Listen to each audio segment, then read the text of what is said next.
Morning everyone! Happy Thursday! So bago ako makyat, as usual, dumadaan ako dito sa Playa San Lorenzo. Ibon, Asturias, sa Spain. Ito yung kaganapan ng ating karagatan, guys.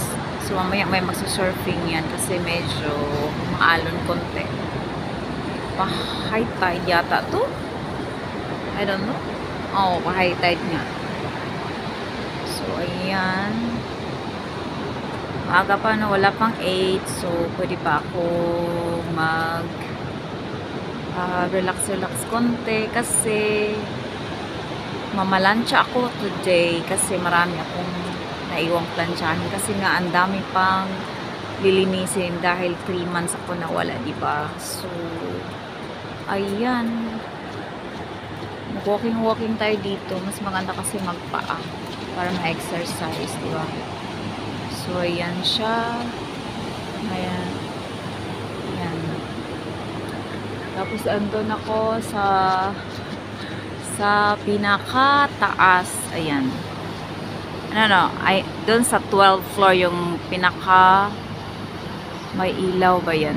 Oo, may ilaw. 12th floor kasi yung last na may ilaw. So, doon ako, guys. So, 13th floor yan.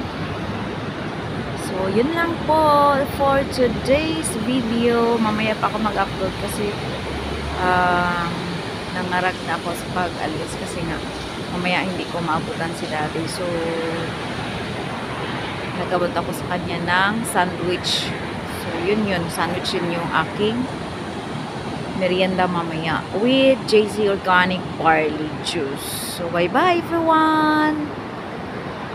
Ayan ang shout out to Larma. Bye to all my friends, my first five Spanish couple friends. Bye bye.